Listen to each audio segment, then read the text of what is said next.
registraram o nome dele, e ali o pessoal ia chegando para achar ouro e construía a cidade. Um exemplo para nós aqui é Caconde. Caconde andaram encontrando umas pepitas de ouro, então alvoroçou a província naquele tempo, né? A província todinha. São José do Rio Pardo não, já é praticamente por causa do café. A cidade foi fundada por fazendeiros de café, que vinham do sul de Minas procurando novos lugares para produzir café. Então isso foi a origem de tudo. E eles vieram para cá e aqui eles acharam um lugar muito favorável, porque tinha a paisagem parecidíssima com Minas, montanhas e tinha o rio, o que dava a eles a impressão de que com certeza seria uma coisa produtiva, né? Teria água para irrigação e tudo mais. Para ver a fundação da capela, que na verdade era o início, é o marco zero, é o início da cidade, cada fazendeiro doou alqueires de terra. Para quê? Para a confecção, para a construção da capela. Mas a capela também não era só a construção em si. A capela é a ideia de que é o início da cidade. É o fermentinho que iria se transformar na cidade. Construíam uma capela, e tinha um interesse religioso e um interesse financeiro também, né? Porque aí depois as pessoas viriam para rezar em volta e ia instituindo a fazenda e até com o intuito de formar uma futura povoação, uma futura cidade. Aqui em São José foi o Coronel Marçal, lá pelos idos de 1870, 75, ele construiu uma capela e nós temos a documentação e eu não tive acesso ainda, eu tive acesso indireto. Essa ata foi localizada muitos anos depois na Fazenda Tubaca. A gente não sabe, inclusive, se a reunião foi ou não na Fazenda Tubaca, nem sabemos ao certo como esse livro foi para lá. O interessante é que ele foi localizado numa fazenda em que as pessoas têm a preocupação com o patrimônio histórico e resgataram essa ata e doaram para o museu, para a hemeroteca. Que os historiadores chamam de certidão de nascimento da cidade. Então, lá coloca a primeira frase que coloca lá é Gloria in excelsis Deo. Cópia do primeiro passo que os devotos do glorioso São José deram.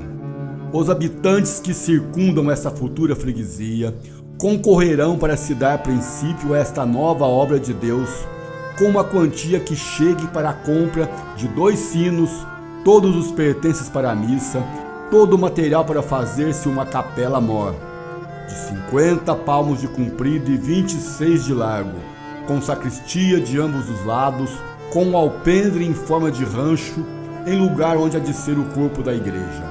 Nova freguesia de São José do Rio Pardo, 4 de abril de 1865. Foi erigida essa primeira capela e depois eu achei uma documentação do livro do Tombo de Divinolândia.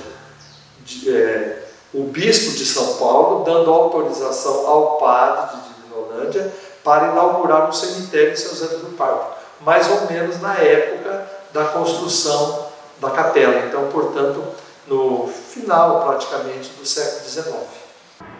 O local se tornar também uma cidade, existia a necessidade de que se construísse uma casa de câmara e cadeia. E esse prédio é da época da emancipação da cidade, então ele é de 1886, que foi o que efetivou a possibilidade da cidade ser uma cidade mesmo, deixar de ser uma capela, deixar de ser uma vila, e passou então, nós deixamos de pertencer a Caconde, passamos a pertencer a Casa Branca, e aí Casa Branca trouxe a Câmara Municipal para cá, e aí empossou os vereadores daqui de São José. Depois então os coronéis, o pessoal daquela época, eles escreviam ao bispo pedindo que se tornasse um lugar onde se pudesse celebrar missa.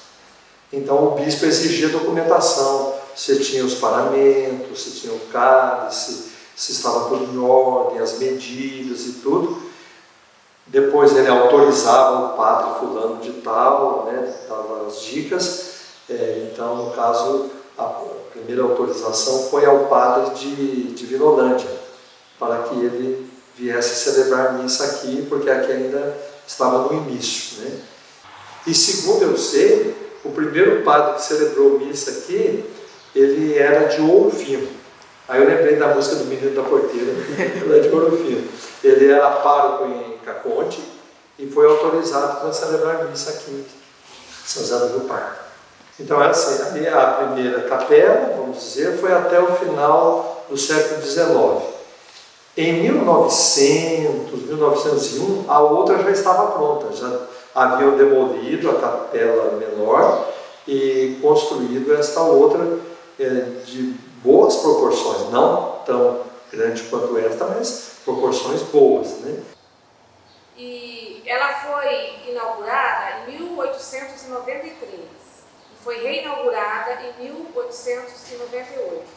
O último ato que aconteceu nela foi uma missa de Domingo de Ramos, mas ela não foi totalmente derrubada. Ela foi, a atual matriz com as duas torres foi construída junto com ela. Primeiro foi construída no fundo a matriz e ela ainda estava presente. Foi sendo derrubada gradativamente, porque os fiéis tinham necessidade de estar participando das missas. Depois, em 1942, mais ou menos, 40, década de 40, início, o Monsenhor Adalto já começou a construir a outra. Então, praticamente quase que nem aproveitou a anterior, aproveitou um pouco. Ele começou a construir em volta, né, da anterior, que era muito artística, mas naquele tempo acho que o pessoal não tinha tanto assim, né? Derrubou, ninguém falou nada, ficou por isso mesmo. Ele fez essa outra em volta, algumas paredes parece que foram aproveitadas, né?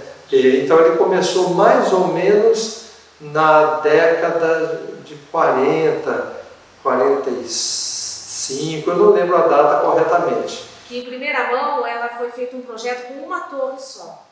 Depois foi anunciado que seria um outro projeto com duas torres. Ela começou a ser construída então em 1948 e se falava que era uma obra para 4 anos, mas essa obra durou 20 anos. Se prevalecesse naquele tempo de construção desta igreja o pensamento de hoje, esta igreja não estaria aqui, porque a outra igreja, a anterior a essa, a igreja matriz de uma torre só, era uma beleza arquitetônica. Ela tinha sido elaborada por um escritório de engenharia dos mais reputados do Brasil, que é o escritório Ramos de Azevedo, em São Paulo. Então hoje, com essa mentalidade preservacionista, com a qual eu estou inteiramente de acordo, esta igreja seria erigida em outro lugar. O que foi uma pena, porque a cidade poderia ter preservado todas as etapas, né? A etapa da capela, depois a igreja do Ramos de Azevedo e ter construído essa terceira, vamos dizer assim, num outro lugar. Mas o fato é que foi tudo nesse Marco Zero, né? Então, o Marco Zero foi sendo refeito todas as vezes que a cidade achou que deveria ter uma ampliação para o serviço religioso.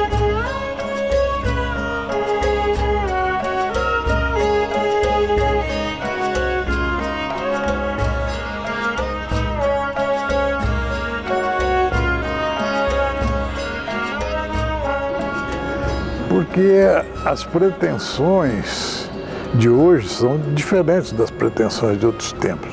Por que um homem como o Monsenhor Adalto Vitale quis demolir a igreja antiga e construir esta aqui? Porque a ambição dele era grande, ele queria que aqui fosse a sede de um bispado. E a ideia era essa, Nós pertencíamos à Diocese de São Paulo, depois foi criada, acho que em 1908, foi criada a de Ribeirão Preto, aí nós passamos a pertencer a Ribeirão Preto, e em 1960 foi criada a de São João da Boa Vista, desmembrada de Ribeirão Preto. Então, nesta época, 1960, daí para trás, umas 4 igrejas estavam cotadas, vamos dizer assim, né, para a catedral. São José do Rio Pardo, Vargem Grande do Sul, Pinhal e São João da Boa Vista. E estava tudo encaminhado para isso, até que surgiu a força maior, aquilo que o Caetano Veloso chama a força da grana, né? E a diocese acabou indo para São João da Boa Vista por causa das facilidades que a cidade ofereceu. Um palácio episcopal, um belo casarão e uma fazenda. Então era assim um capital inicial muito grande para uma nova diocese. Restabelecendo a minha linha de raciocínio, eu fico admirado da grandeza desta igreja e ao mesmo tempo fico admirado de ela precisar ser erigida em lugar de outra. Acho que caberiam as duas aí em lugares diferentes. Mas na época a mentalidade era essa. São José do Rio Pardo tinha uma paróquia só, era a paróquia de São José. Para você ter uma ideia, hoje São José tem 8 paróquias. E isso pode aumentar ainda indefinidamente, porque essa relação entre o número de fiéis e o padre precisa se tornar cada vez menor. O padre precisa ser responsável por menos pessoas.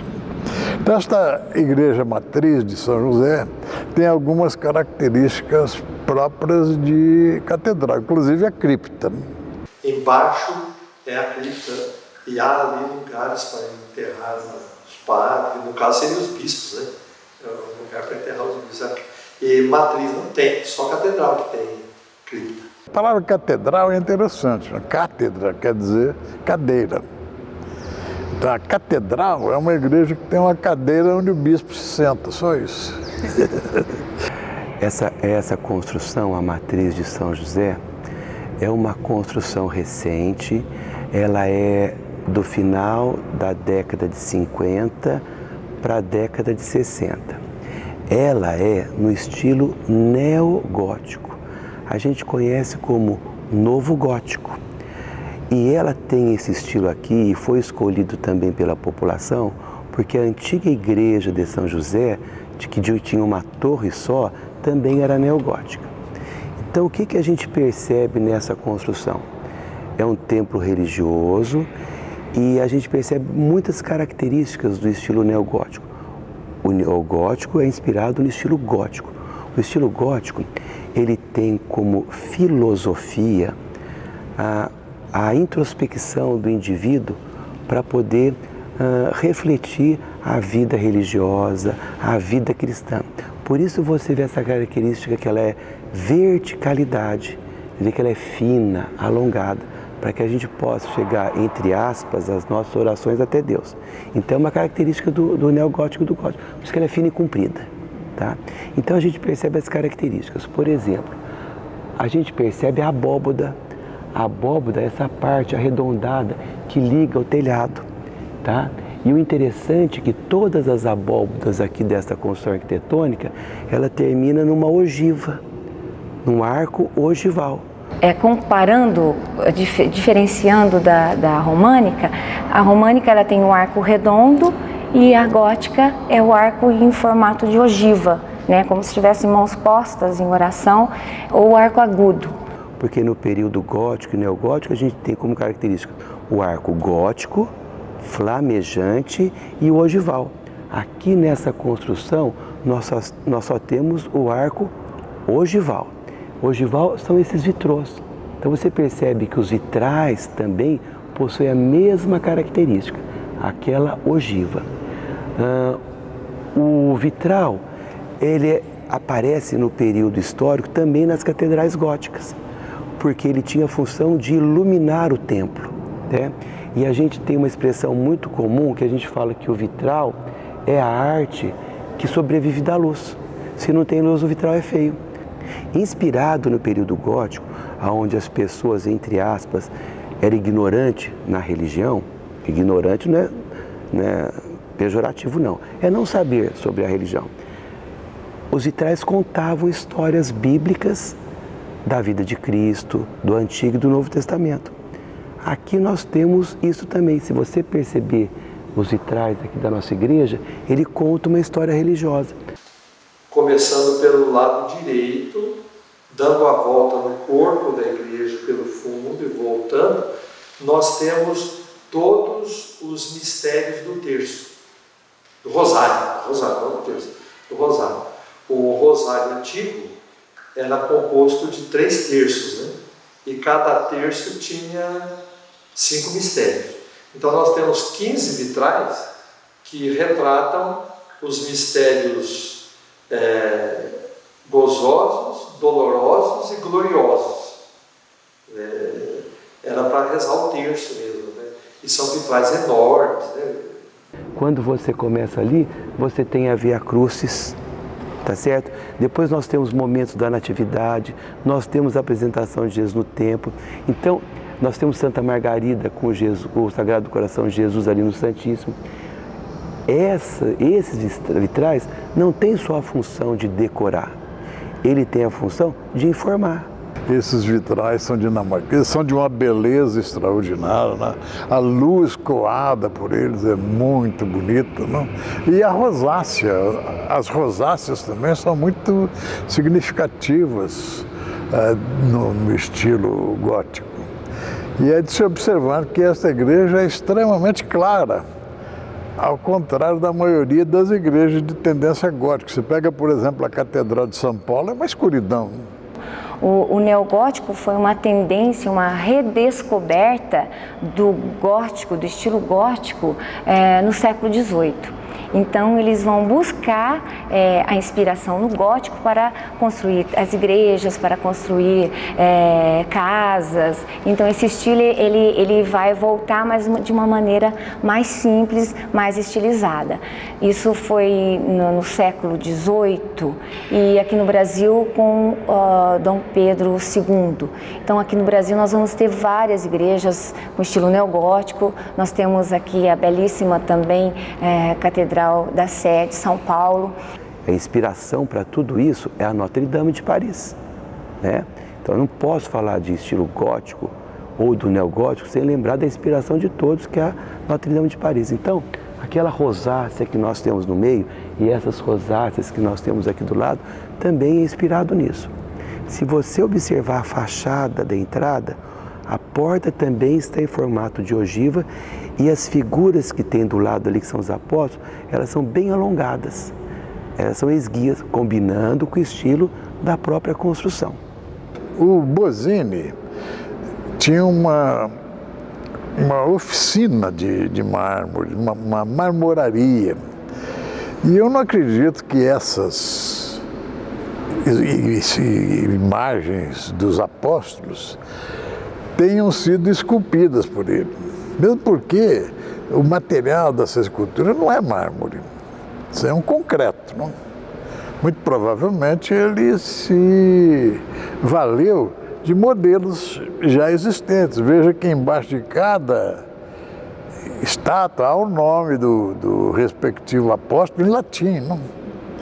E significando que não é uma construção ou uma invenção recente, é um tipo assim de apropriação devida, não indevida, não apropriação devida de um bem que já está perfeitamente consolidado, que é a fisionomia dos apóstolos e tudo mais. Eu não sei qual é o original, mas apesar de algumas pessoas até se sentirem aborrecidas por causa disso, eu não acredito na escultura dele, né? Acredito na confecção através de concreto e tal, mas não de mármore. Mármore, por exemplo, são as 4 estações do jardim, essas são de Carrara mesmo, mármore italiano, e elas foram esculpidas na Itália. Tanto é que, se você prestar atenção, em português, o feminino é só primavera. Verão, outono e inverno são masculinos. E há duas mulheres ali, né? Há duas mulheres, porque a palavra italiana que significa verão é feminina.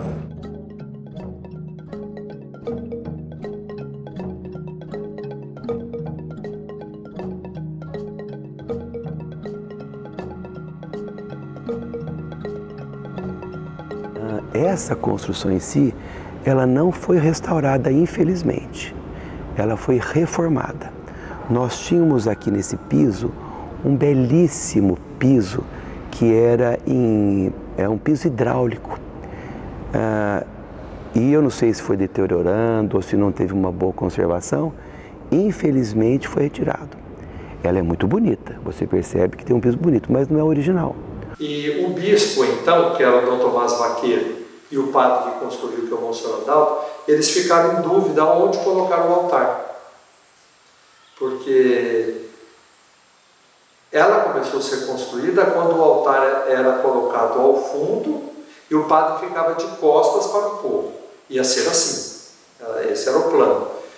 Quando chegou o momento de colocar o altar, tinha terminado o concílio. Estava terminando o concílio. E o concílio recomendou que o altar ficasse do jeito que ele está aí. Essa é uma norma geral para a igreja no mundo inteiro. O altar-mor desta igreja já é dos primeiros que se adaptaram à nova liturgia, em que o sacerdote celebra a missa de frente para o povo. Os altares laterais são a moda antiga. O sacerdote, veja que fizeram uma adaptação ali, fizeram um pequeno altar na frente do outro, porque o primitivo altar, o sacerdote ficava de costas, versus populum, quer dizer, de costas para o povo. Colocar o altar que o padre fique de frente para o povo e que seja visível por todos. Então, na posição em que estava, ele estava mais baixo do que está agora, lá embaixo. No cruzamento do transepto, ficava gente nas laterais, o padre não via, gente atrás, na ponta da cruz, né? E o pessoal na frente. Então ficava assim totalmente antilitúrgico. E assim, conversando com o bispo, na época, né, que é o Dom da Deus, e tentando acertar tudo, nós achamos melhor reconfigurar mesmo. E aí teve que mexer com tudo. Algumas pessoas reagiram muito, porque eu arranquei o piso antigo e coloquei granito, né? Mas era um piso assim, hidráulico, e bem desgastado mesmo, em muitos lugares desgastado, não era assim de boa qualidade. Então eu julguei, assim, na minha opinião, que ele não era tão histórico, mas o pessoal é muito cioso, graças a Deus. Eu achei boa a reação do povo, né? Mas aí deu certo, eu guardei inclusive um quadrado na torre da igreja e coloquei na parede um formato como era para a gente conservar a história, né? A gente tem que lembrar que um templo religioso, artístico, é um patrimônio cultural. Não deve ter preconceito em visitar, em admirar um patrimônio cultural, independente de religião. Todos devem conhecer esse templo, todos devem conhecer a história, todos devem valorizar, porque pertence a todos, não pertence a uma religião. Hoje ele é um patrimônio da nossa cidade. Há pouco tempo atrás, a responsável pela cultura da nossa cidade, a Lúcia Vito, fez um concurso para eleger as 7 maravilhas da cidade. E essa construção é uma das 7 maravilhas de nossa cidade. Se eu não estou enganado, essa igreja que foi inaugurada em 64, né? Depois de quase 20 anos de construção. E eu me lembro de um período interessante em que a velha matriz estava sendo demolida e esta aqui estava surgindo. Interessante que na década de 50 os casamentos eram feitos nesses altares. Essa parte aqui não estava pronta, então tinha um tapume que fechava, a noiva entrava pelas laterais. Então demorou muito para construir. Acabamento como estava, demorou. Na década de 70 que terminou mesmo. Este altar aí me traz muito boas recordações, que foi aí que eu me casei. Em 1900 e nada. 1958. Eu estive casado durante 51 anos. Então essa igreja me traz assim, esse tipo muito bom de recordações. Para mim, a celebração eucarística para mim já é marcante, né? Eu sou católica. Mas um fato que marcou muito aqui foi o casamento da minha filha, né? Que eu não posso esquecer, que não dá para esquecer. E foi num horário assim, 5 horas da tarde, onde os vitrais todos iluminados pelo sol. A igreja muito bonita, clara, toda iluminada, né? Então foi um momento marcante. A igreja, a matriz de São José era a única matriz da cidade, todos os acontecimentos grandiosos eram aqui, inclusive a procissão de Corpus Christi, que era só aqui nessa paróquia que acontecia também. Serviu até de palco para desfiles carnavalescos. Durante muito tempo era por aqui que se instalava o palanque para os desfiles da Semana Euclidiana. Mas assim houve diversos comícios aí no tempo da redemocratização, em que as coisas acabavam se concluindo aqui ao pé da igreja mesmo. Por exemplo, um dos maiores oradores que o Brasil já teve, que foi o Carlos Lacerda, mas ele trouxe aqui um candidato à presidência da República chamado Juracy Magalhães, que era da Bahia. E o Juracy, perto do Lacerda, era um orador medíocre. Mas aqui em São José aconteceu o contrário, ele se entusiasmou, fez um belíssimo discurso. E o Lacerda até comentou com ele: poxa, você hoje se esmerou. Ele disse: bom, o que acontece foi isso. Eu fiz o melhor discurso da minha vida e você fez o pior da sua. Na frente da igreja existia uma rua. Então, na frente dessa escadaria, aqui tinha uma rua.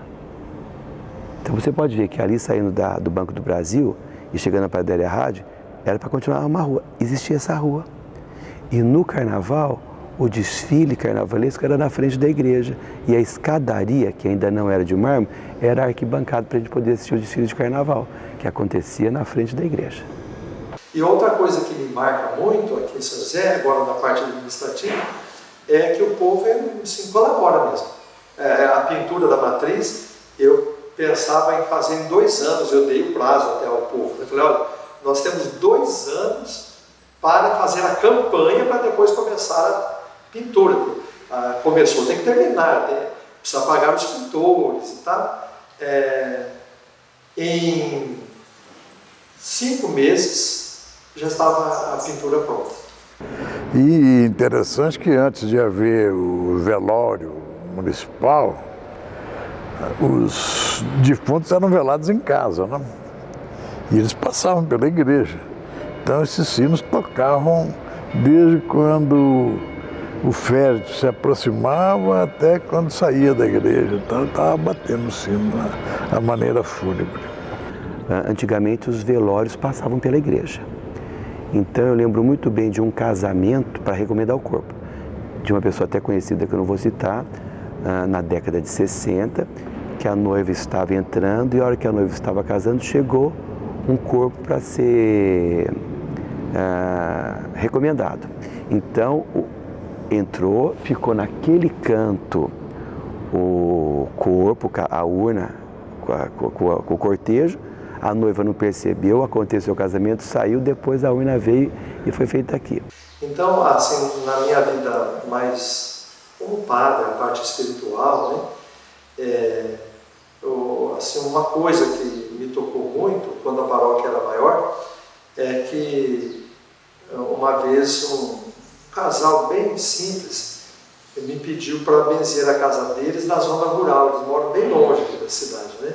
eles me encontraram na cidade, se um dia der, o senhor vai lá, benze a casa da gente, tudo e tal. Então, aí passou um tempinho, um dia eu estava passando na zona rural, eu sempre parava das capelas, para lá e para cá, e parei lá para tomar água. Eu tinha esquecido da mesa, parei para tomar água. Aí tomei água, os dois estavam lá, tomei água e tal. Na hora de sair, eu falei, eu lembrei, né? Eu fiquei de benzer a casa de vocês, hoje eu estou meio com pressa, meio correndo aqui, e nem trouxe assim, os paramentos, né? A água benta aqui, então eu achei interessante o que ela disse, né? Ela diz assim, não, o senhor não precisa voltar aqui para benzer, a sua presença já benzeu a nossa casa. Olha que fé, né? Como que ela acreditou, né? Que a sua presença já benzeu a nossa casa. Aí eu lembrei dessa passagem da viúva, né? Às vezes um gesto pequeno marca mais a gente do que coisas muito fantásticas, muito grandes, né? O Monsenhor Adalto era uma pessoa, naquela época, ainda é, mas naquela época muito mais, o padre, o vigário, era uma autoridade como é o juiz, como é o promotor e como era o professor. Então, e os militares, que na década de 60 a gente não gosta nem de comentar, mas era uma autoridade. E ele era uma figura carismática, era uma figura frágil, pequena, magra, mas era extremamente carismático. A hora que ele entrava nesse templo enorme, que não tinha o aparelhagem de som que tem hoje, ele falava baixo e o silêncio era tanto que todos nós na igreja conseguíamos escutar o que ele falava. Então ele tinha um carisma especial, uma figura frágil, era tão grandiosa e imponente como o próprio templo. Outra coisa triste, que eu me lembro muito bem, foi o velório do Monsenhor Adalto, que ficou aqui exposto, né, nessa igreja. Então isso é uma coisa para a gente que era pequeno, uma coisa que era muito estranha. Foi o primeiro religioso que eu vi sendo velado dentro de uma igreja.